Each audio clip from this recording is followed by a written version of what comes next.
Je vous salue chaleureusement, Monsieur le Président, vous et toutes les délégations qui participent à cette 75e session de l'Assemblée générale des Nations unies. Je salue tout particulièrement le secrétaire général, Monsieur Antonio Guterres, les chefs d'État et de gouvernement qui participent et toutes celles et ceux qui suivent le débat général. Le 75e anniversaire de l'organisation est l'occasion pour nous de réitérer l'espoir du Saint-Siège que cette organisation soit un symbole d'unité entre les États et se mette au service de toute la famille humaine. Notre monde est touché par la pandémie de Covid-19 à l'heure actuelle, qui a provoqué tant de pertes en vie humaine. Cette crise est en train de changer notre façon de vivre, remet en cause nos systèmes économiques, sanitaires, sociaux et met à jour notre fragilité de créatures humaines. La pandémie nous amène à vivre cette épreuve comme un moment de choix, le moment de choisir entre ce qui est essentiel et ce qui est accessoire, ce qui est permanent et ce qui est éphémère. Il peut s'agir d'une véritable occasion de se transformer, de revoir sa façon de vivre et les systèmes économiques et sociaux qui creusent de plus en plus les distances entre les pauvres et les riches en raison d'une répartition inégale des ressources. Mais ça peut également être la possibilité d'engager un repli défensif avec des caractéristiques individualistes, élitistes. Et donc, nous avons le choix. Nous avons deux voies qui s'ouvrent à nous. L'une qui conduit au renforcement du multilatéralisme, expression d'une co-responsabilité mondiale renouvelée, expression d'une solidarité basée sur la justice, la paix et l'unité de la grande famille humaine, le projet de Dieu pour le monde. L'autre voie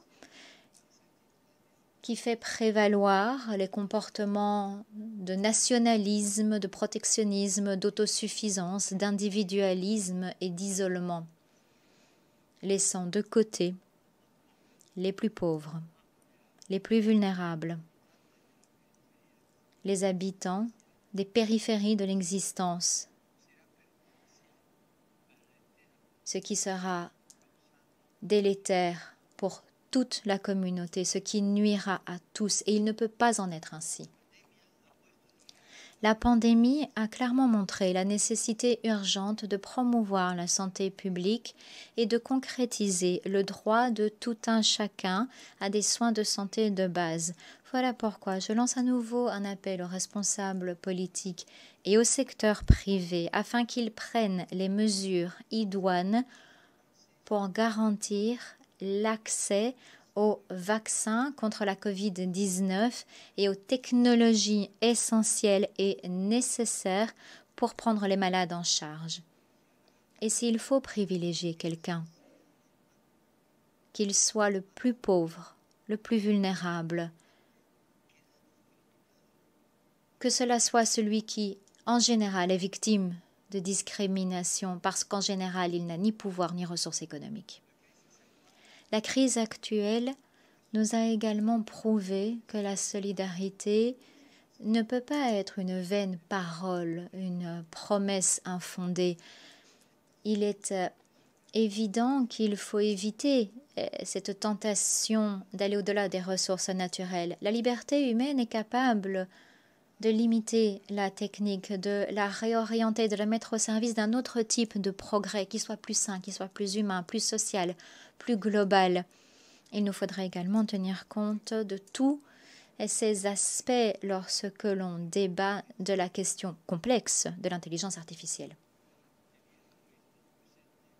En gardant tout cela à l'esprit, je pense également aux conséquences sur le travail. Un secteur qui a été déstabilisé par un marché du travail de plus en plus marqué par l'incertitude et une robotisation généralisée. Il est tout particulièrement nécessaire de trouver de nouvelles façons de travailler, des façons qui puissent véritablement permettre l'épanouissement du potentiel de l'être humain, tout en réaffirmant notre dignité.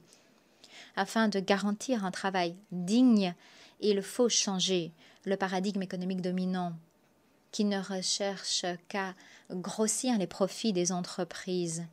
L'offre d'emploi à davantage de personnes devrait être l'un des principaux objectifs de toute entreprise, l'un des indicateurs de succès de l'activité de production. Le progrès technologique est utile et nécessaire dès lors qu'il permet de faire en sorte que le travail de la personne soit plus digne, plus sûr, moins lourd, moins épuisant. Et tout cela suppose un changement de cap. Et nous avons d'ores et déjà les ressources nécessaires. Nous avons les moyens culturels, technologiques, la conscience sociale nécessaire. Cependant, ce changement passera par un cadre éthique plus robuste, capable de dépasser cette culture du rejet consolidé et généralisé. L'origine de cette culture du rejet est un mépris de la dignité humaine, une promotion idéologique visant à réduire la dignité de la personne, à réduire l'universalité de ses droits fondamentaux et d'une soif de pouvoir, de contrôle absolu qui domine les sociétés modernes à l'heure actuelle. Appelons un chat un chat. C'est là une attaque contre l'humanité. Il est triste de voir combien de droits fondamentaux restent violés en toute impunité. La liste des violations est très longue. Et cela nous renvoie à cette image terrible d'une humanité blessée, violée, privée de liberté, de dignité, de la possibilité de développement. Et dans cette image qu'on nous renvoie, on voit que les croyants continuent d'être victimes de toute une série de persécutions, y compris le génocide en raison de leurs croyances.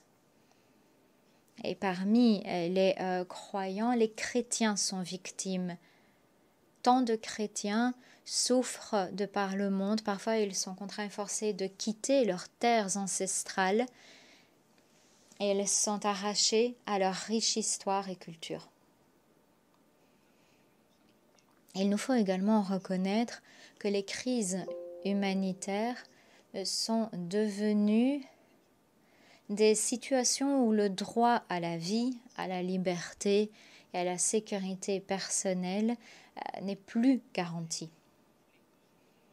Les conflits qui font rage de par le monde montrent que l'utilisation d'armes explosives, surtout dans des zones densément peuplées, ont un impact humanitaire catastrophique sur le long terme. Les armes classiques deviennent de moins en moins classiques. De plus en plus souvent, elles se transforment en armes de destruction massive.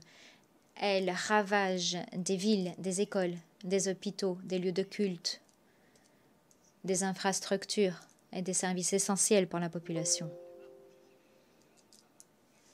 Nombreux sont ceux qui sont contraints de quitter leur foyer, bien souvent les réfugiés, les migrants, les déplacés dans les pays d'origine, de transit et de destination sont abandonnés sans aucune perspective d'améliorer leur situation ou celle de leur famille.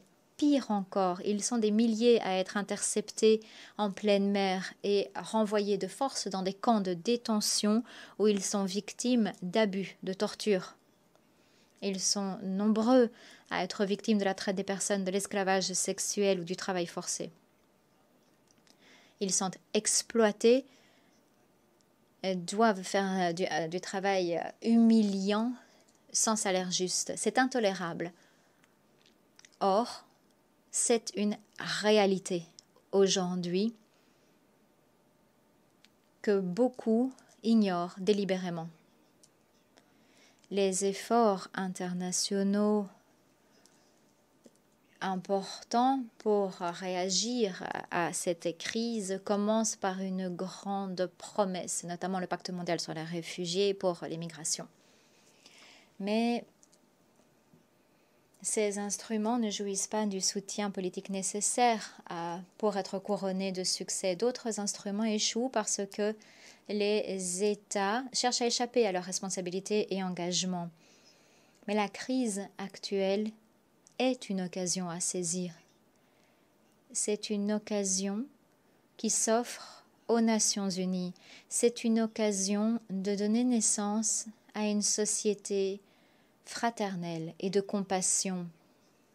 Il s'agit notamment de revoir le rôle joué par les institutions économiques et financières, les institutions de Bretton Woods notamment, qui doivent réagir à la multiplication des inégalités entre les plus riches et ceux qui sont plongés dans une pauvreté permanente. Un modèle qui promeuve le développement économique au niveau local, le principe de subsidiarité qui investisse dans l'éducation et l'infrastructure dans l'intérêt des communautés locales. Cela jettera les fondements du succès économique et permettra le renouvellement de la communauté et des nations en général. À nouveau, je lance un appel pour que, vu les circonstances actuelles, tous les pays s'efforcent de répondre aux grands besoins du moment en réduisant, voire en annulant la dette qui pèse sur les budgets les plus pauvres. La communauté internationale doit s'efforcer d'éradiquer les injustices économiques. Lorsque les organismes multilatéraux de crédit qui conseillent les différentes nations fournissent ces conseils, il faut tenir compte du concept supérieur de justice fiscale, de budget public responsable dans leur endettement, mais surtout la promotion concrète et active des plus pauvres dans le tissu social. Nous avons pour responsabilité de fournir une aide au développement aux nations appauvries et d'allègement de la dette aux nations lourdement endettées. Une nouvelle éthique, c'est être conscient de la nécessité de s'engager à travailler de concert pour fermer les paradis fiscaux, pour éviter les évasions fiscales, le blanchiment d'argent qui prive les sociétés et pour insister auprès des nations sur l'importance de défendre la justice et le bien commun en les faisant prévaloir sur les intérêts des multinationales les plus puissantes et des grandes entreprises. Le moment est venu de renouveler le dispositif financier international. Monsieur le Président, il y a 5 ans, j'ai eu l'occasion de m'adresser à l'Assemblée générale lors de son 70e anniversaire. Ma visite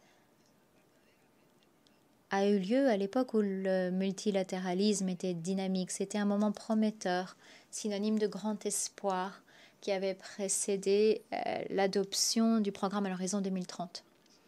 Quelques mois plus tard, l'accord de Paris a été adopté sur les changements climatiques. Cependant, force nous est de reconnaître que même si des progrès ont été consentis, la maigre capacité de la communauté internationale à tenir parole et à concrétiser la promesse faite il y a 5 ans m'amène a rappelé qu'il nous faut éviter toute tentation de tomber dans des grands slogans pour tranquilliser les consciences. Il nous faut faire en sorte que nos institutions soient véritablement efficaces dans la lutte contre tous ces maux. Je pense également à la situation particulièrement dangereuse dans l'Amazonie. Je pense à ces peuples autochtones. Cela nous rappelle que la crise environnementale est indissociable d'une crise sociale et que la protection de l'environnement suppose une démarche globale de lutte contre la pauvreté et l'exclusion. Il est positif que la volonté d'action et la conscience environnementale mondiale est augmentée. Il ne faut pas imposer aux générations futures le fardeau des problèmes provoqués par les générations précédentes. Il nous faut très sérieusement nous demander s'il existe parmi nous la volonté politique d'atténuer les effets délétères des changements climatiques et d'aider les populations les plus pauvres, les plus vulnérables, qui sont les plus durement touchées. Le Saint-Siège continuera de jouer son rôle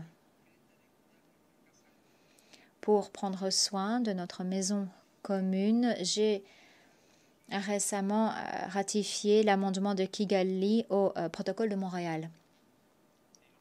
Monsieur le Président, nous nous devons de constater les conséquences ravageuses de la crise de COVID-19 sur les enfants, y compris les mineurs, migrants, les réfugiés non accompagnés. La violence envers les enfants, y compris ce fléau qu'est l'abus et la pédophilie et la pornographie, a connu également une recrudescence. Ce sont des millions d'enfants qui ne peuvent pas revenir sur les bancs de l'école. Dans de nombreuses régions du monde, cette situation risque de conduire à une augmentation du travail des enfants, à l'exploitation, à la maltraitance et à la malnutrition. Malheureusement, les pays et les institutions internationales se sont mis à promouvoir l'avortement comme étant l'un des soi-disant services essentiels de l'intervention humanitaire, qu'il est triste de voir comme il est devenu simple et facile pour certains de refuser la vie pour résoudre des problèmes qui devraient être résolus tant pour la mère que pour l'enfant à naître. J'exhorte les autorités civiles pour qu'elles se concentrent particulièrement sur les enfants qui se voient privés de droits et de dignité fondamentale, notamment le droit à la vie et à l'éducation. Je me dois de rappeler l'appel lancé par cette jeune femme courageuse, Malala Yousafzai, qui a pris la parole il y a 5 ans en salle de l'Assemblée générale pour nous rappeler qu'un enfant, un enseignant, un livre et un stylo peuvent changer le monde. Les premiers éducateurs de l'enfant, c'est sa maman, c'est son papa, la famille, décrite par la Déclaration universelle des droits de l'homme comme étant l'élément naturel et fondamental de la société. Trop souvent, la famille est victime de colonialisme idéologique qui la rendent vulnérable et qui finissent par provoquer chez les membres de la famille, surtout les plus vulnérables, les enfants et les personnes âgées, un sentiment de déracinement. Ils se sentent orphelins. L'explosion de la famille se retrouve dans la fragmentation sociale qui empêche de s'engager à affronter un ennemi commun. L'heure est venue de nous engager à nouveau à atteindre nos objectifs. Et l'un de ces objectifs est la promotion de la femme. Cette année, nous allons célébrer le 25e anniversaire de la conférence de Beijing sur la femme. Au sein de la société, les femmes jouent un rôle capital en apportant une contribution unique. Elles prennent les rênes avec grand courage pour se mettre au service du bien commun. Or, nombre de femmes restent laissées pour compte, sont victimes de l'esclavage, de la traite, de la violence, de l'exploitation et de traitements dégradants. Pour celles qui vivent séparées de leur famille, je souhaite leur exprimer toutes mes pensées fraternelles et j'appelle également à plus de décision, de détermination dans la lutte contre cette pratique perverse qui revient à dénigrer non seulement les femmes, mais toute l'humanité qui, dans son silence et de par son inaction, devient complice.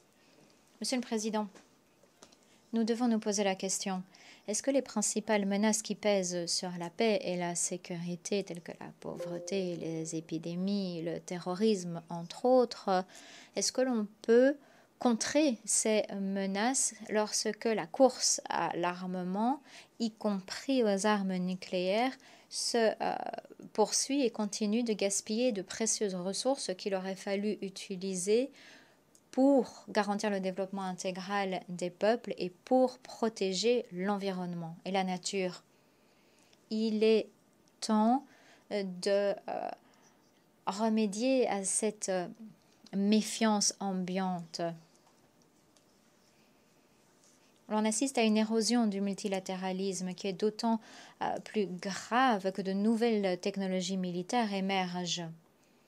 Je pense aux systèmes d'armes létales autonomes qui sont en train de modifier de façon irréversible la nature même de la guerre en l'éloignant plus encore de l'action humaine.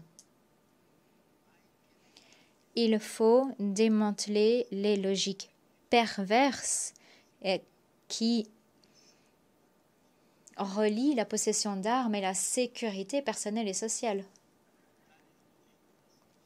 De telles logiques ne servent qu'à accroître le profit de l'industrie de la guerre, viennent alimenter un climat de méfiance et de peur parmi les populations.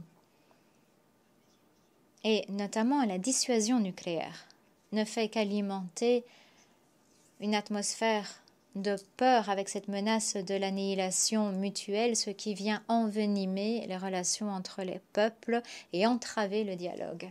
Voilà pourquoi il est essentiel de soutenir les principaux instruments juridiques internationaux de désarmement nucléaire, la non-prolifération et l'interdiction. Le Saint-Siège espère que la prochaine conférence d'examen du traité de non-prolifération nucléaire d'armes de non-prolifération nucléaire, le TNP, débouchera sur des mesures concrètes conformes à notre intention commune de parvenir le plus tôt possible à la fin de la course aux armements nucléaires et de prendre des mesures efficaces visant au désarmement nucléaire. Notre monde, en proie à des conflits, a besoin que l'ONU devienne un atelier de paix et que l'ONU soit de plus en plus efficace. Il faut donc que les membres du Conseil de sécurité, surtout les membres permanents, agissent davantage à l'unisson et de façon plus résolue. En ce sens, l'adoption récente du cessez-le-feu mondial pendant la crise actuelle est une mesure très noble qui suppose la bonne volonté de tous pour en garantir la mise en œuvre prolongée. Et j'insiste à nouveau sur l'importance de réduire les sanctions internationales, des sanctions qui empêchent les États d'apporter le soutien nécessaire à leur population. Monsieur le Président, on ne sort pas d'une crise inchangée. Soit on en ressort meilleur, soit pire. Voilà pourquoi Alors que nous sommes à un tournant, il nous faut repenser l'avenir de notre maison commune, de notre projet commun. C'est une tâche complexe qui suppose honnêteté, dialogue pour améliorer le multilatéralisme et la coopération entre les États. Cette crise met en exergue plus encore les limites de notre autosuffisance, montre nos fragilités et suppose que nous réfléchissions très concrètement à la façon dont nous voulons sortir de cette crise. Meilleure ou pire? Parce que je le répète, on ne sort pas inchangé d'une crise. On en ressort meilleur ou pire. La pandémie nous a prouvé que l'on ne peut vivre sans l'autre, ou pire encore, l'un contre l'autre. Les Nations Unies ont été créées pour unir les nations, pour les rapprocher, pour jeter des ponts entre les peuples. Utilisons ces ponts pour transformer ce défi auquel nous sommes confrontés en une occasion à saisir pour bâtir ensemble, une fois de plus, l'avenir que nous voulons. Que Dieu nous bénisse tous. Merci, Monsieur le Président.